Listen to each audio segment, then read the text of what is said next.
Yo, what's up everyone? Welcome to today's video. Now, bit of a different video today. This is going to be a sit down video and we're going to be talking about something that I've honestly never spoken about before on this channel anywhere, okay? So the reason why I'm making this video is because around April and May, it's like competing season, okay? There's a lot of, bodybuilding shows on, especially in Ireland and the UK. And a lot of people down in Raw Gym, or just a lot of people that I know have competed recently, okay? And I'm always like asking people how they're getting on, how you found it. And just this conversation, I think it needs to be talked about more, okay? And only after a while, when you really get talking to people then they kind of come out and say this, and this is kind of like the dark side of fitness, and it's something that people don't like to talk about, and that is the topic of eating disorders and fitness. And I'm going to tell you my whole story about my eating disorder in this video, right? So sit back, relax, give it a thumbs up, and let's get into it. So like I said, people don't like talking about this topic, and in particular men do not like talking about it, okay?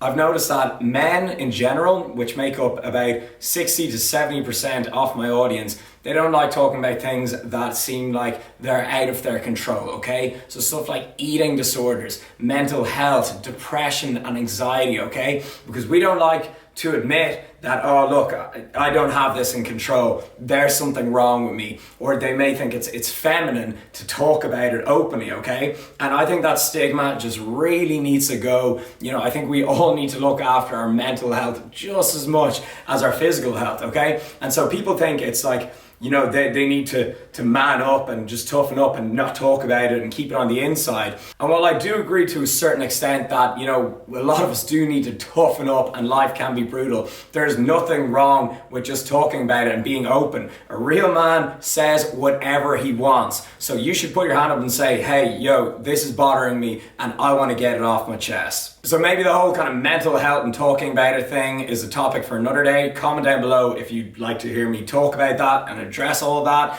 But today we're going to be talking about my eating disorder story. So this goes back around this time 3 years ago. I was 23 years old at the time, and it was my first time ever competing. If you go back to all my old videos, you can see me kind of prepping for the show. This was the early days of my YouTube channel. My physique has came along since then, but I was still just giving my first show a go. 3 years ago, I'd pretty much just gotten into YouTube, and it was very early on in my whole career online, okay? So I was not nearly as confident back then as I am now. Putting my whole life online has just made me, it's just made me a very confident person, okay? If there's people, millions of people watching my life unfold online, then, it kind of really puts things into perspective, okay? So back then it was early days, and, I was competing and I was really nervous about it, I'd been dieting, trying my best at the time, and, I was going to be stepping on stage, there's going to be a lot of pressure on me as well, and yeah, like I said, I was pretty damn nervous about it. So I dieted down, and again, I was putting so much pressure on myself just for this single day, okay? And in my mind, I was just like, okay, this is the day. Afterwards, the diet ends, okay? And that's a key aspect that we're going to talk about later. I got, pretty lean, not that lean at all, and I wouldn't say I was like really conditioned or anything,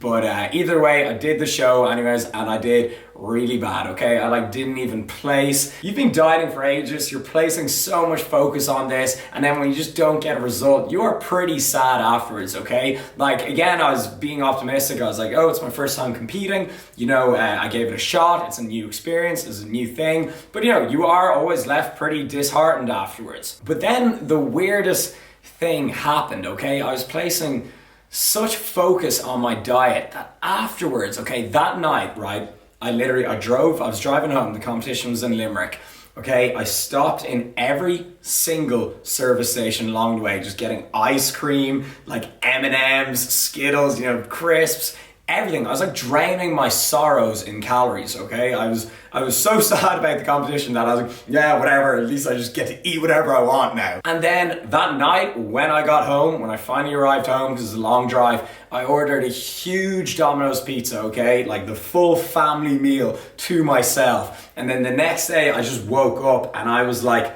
how did I have a six-pack yesterday? Like, seriously. Then this is where the really weird things started to happen. And I've been warned about, competing and eating disorders before, but I really didn't think it would happen to me. For the following 4 to 6 weeks, I could just not control myself. I had a full-blown binge eating disorder. And it feels so weird to even say that. And again, I didn't want to admit it to myself at the time that I had a binge eating disorder, and I could literally not control what I ate. I'd walk down to the kitchen and, I was living in that B&B thing at the time. OGs will remember that. And there'd just be food around the kitchen.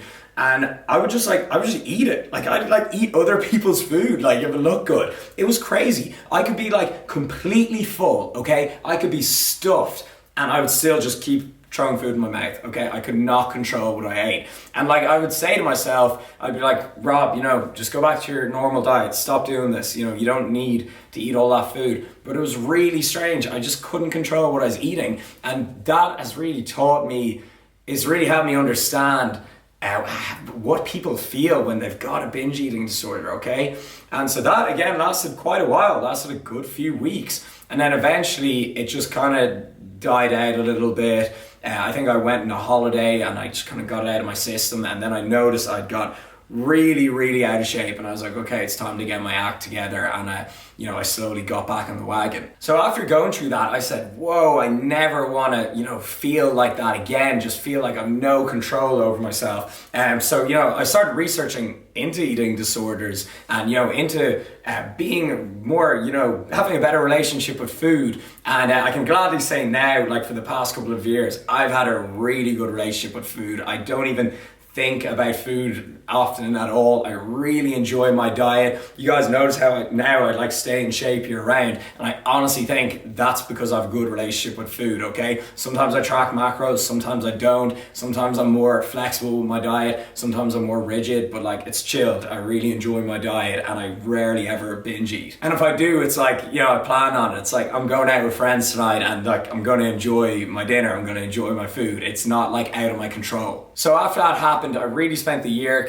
working on my relationship with food. And the year after I competed, and again, I actually did really well. I came first in my class. would you look at that? Here's the trophy right here.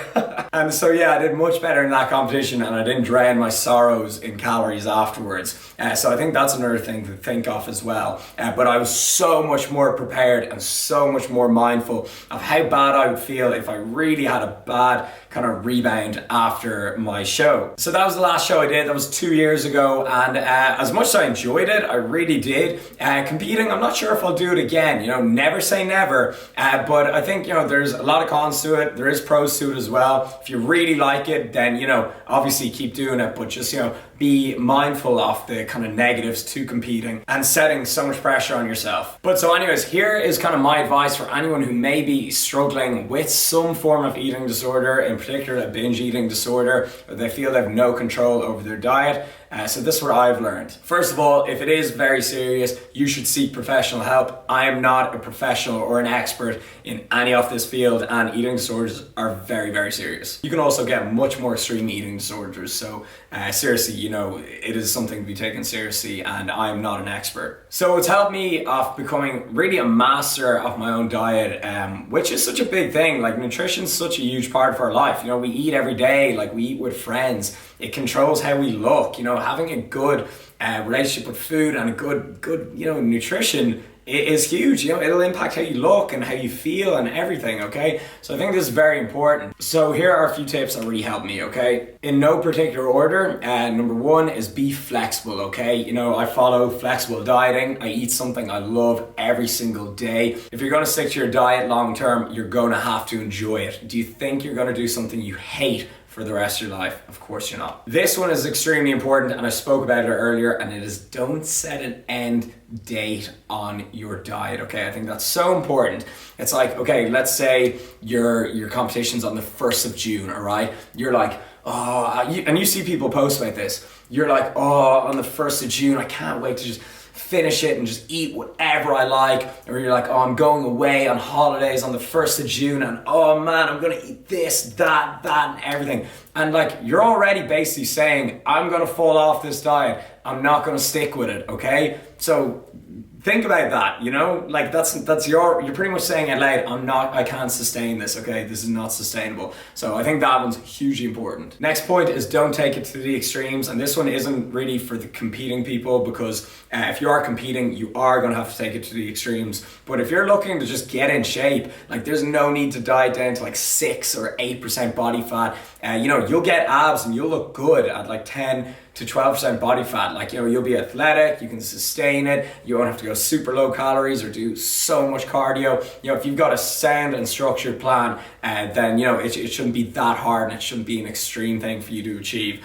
So there's no need to go to those extremes unless you are competing. Have a plan for after, okay? So like I said, if you are working towards a holiday, which is absolutely fine, or if you are, you know, competing and you're working towards that competition, just have a plan set in place for afterwards. So say like if you're going on holiday, hey, I'm going to work out like 3 times in the hotel gym, I'm going to go for like a walk every day, you know, I'm going to like maybe, you know, get this for breakfast or have a salad for lunch. Okay, just put a structured plan in place for when you know, you're coming towards that goal that you've worked towards. And ultimately, just if you're following a plan and you're really dreading it, say, am I going to follow this 6 months down the line or a year down the line? And if not, maybe you should you know, kind of look into things further and try get a more sustainable and balanced approach. So guys, that is my eating disorder story. Kind of a weird topic for me to talk about, and just something that I never really wanted to talk about, but now I'm just like totally cool with it. You know, I think it's a good topic to, you know, bring to the public and to just bring awareness to. So I appreciate the feedback as always in the comment section. Again, you know, I love the support from you guys. This channel is an amazing place and I'm really having fun making YouTube videos right now. So leave it a thumbs up and I'll see you in the next video. Keep it real, I'm out of here.